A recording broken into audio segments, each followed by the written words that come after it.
terus di kaca televisyen. Baik, sekarang ini kita nak melancong Kita nak melancong ke mana? Kita nak pergi ke Langkawi untuk cerita pagi Langkawi bersama rakan pelapor kita di sana. Kita saksikan.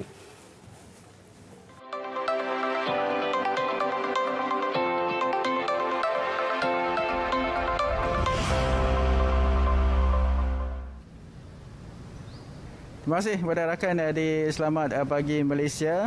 Kita bersiaran seketika di Pulau Legenda Pulau Langkawi, Kedah. Dan bertemankan saya hari ini, saya Muhammad Fauzi. Dan untuk hari ini, cerita pagi dari Pulau Legenda, kita akan bercerita serba sedikit mengenai persiapan menghadapi fenomena air besar yang dijangka berlaku pada November ini, di mana satu kenyataan dah telah dikeluarkan oleh Jabatan Saliran dan juga Pengairan dan juga Saliran mengenai fenomena air pasang besar ini. Jadi di Langkawi ini, Angkatan Pertahanan Awam ditugaskan sebagai jawatankuasa bencana. Dan bersama saya ini Tuan Kapten Syaufikri Darus, pegawai Pertahanan Awam Daerah Langkawi. Assalamualaikum. Waalaikumsalam warahmatullahi. Baik, sebagai jawatankuasa Pertahanan Awam,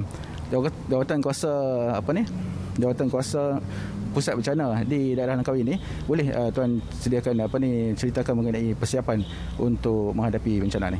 Okey, baik, terima kasih. Selamat pagi Malaysia. Kita di Angkatan Pertahanan Awam Malaysia Langkawi selaku Sekretariat Jawatankuasa Pengurusan Bencana dalam kita menghadapi peralihan monsun, dan kita juga minggu ni kita akan menghadapi air pasang besar yang dijangka berlaku pada 6 hari bulan nanti. So kita juga mengambil secara keseluruhan dari segi persiapan aset dan logistik kita di setiap agensi, satunya, dan keduanya kita juga akan memberi latihan yang lebih sebelum ni kepada anggota-anggota kita dalam menghadapi sebarang kemungkinan yang berlaku. Sebab bermula pada bulan Oktober ni kita letakkan sebagai bulan kesiapsiagaan nasional, di mana setiap tahun bulan 10 hingga ke bulan Mac tiap-tiap tahun adalah bulan untuk kesiapsiagaan nasional lah dalam kita menghadapi pengurusan bencana. Okey, yang seterusnya kita juga membuat persiapan lebih. Satunya kalau kita di Langkawi ini, untuk kita di Angkatan Pertahanan Awam, kita akan fokus lebih kepada penyelamat pantai, pasukan penyelamat pantai kita. Yang keduanya, package lah kita di Langkawi ini juga akan ada berlaku kesan ataupun angin kuat ataupun ribut yang berlaku. Itu juga akan mengakibatkan ancaman dari segi pokok tumbang. Dan sedikit berlaku kemalangan lah di kawasan rumah-rumah yang hampir dengan kawasan pokok-pokok. Seperti yang saya bagi tahu tadi, dalam itu juga secara keseluruhan kita juga menasihatkan dari segi komuniti nelayan yang keluar masuk untuk mencari rezeki, untuk memastikan keselamatan mereka juga dalam keadaan yang sangat baik ketika ini. Baik, terima kasih tuan.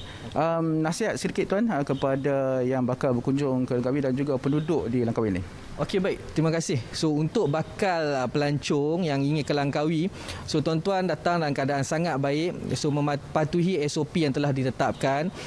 Yang keduanya, kita juga menasihatkan keseluruhan baik pengunjung ataupun penduduk Langkawi itu sendiri dalam keadaan yang sangat baik.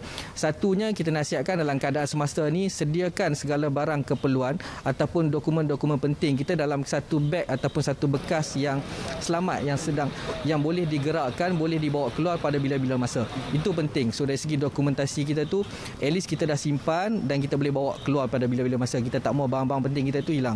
Yang keduanya, kita tolong, kita nasihatkan tengok balik punca elektrik kita. Kalau bila dah berlaku air naik nanti, so pastikan tidak mengguna elektrik dengan sewenang-wenangnya lah. Kita tengok balik kalau ada sebarang arus elektrik yang bocor dan sebagainya, itu akan melakukan kemalangan.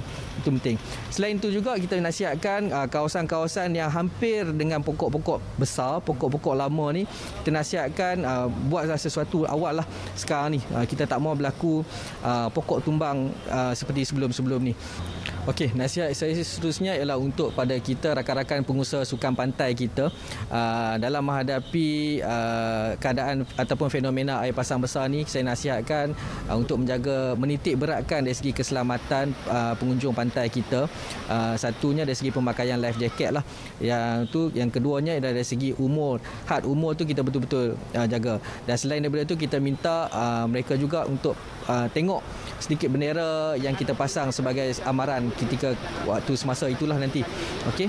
Dan seterusnya kita juga sebagai jawatan kuasa secara keseluruhannya juga baru-baru ni juga kita dah buat beberapa siri gotong royong kawasan-kawasan yang berisiko selalunya dari segi sistem pembaritan kita jugalah. Kita dah bersihkan dan kita juga dah trim pokok-pokok besar kita untuk mengelak sebarang perkara-perkara yang tidak diingini berlaku lah.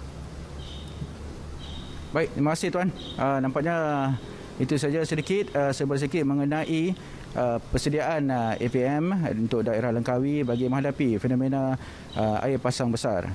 Kita kembali bersama rakan setugas di Selamat Pagi Malaysia. Silakan.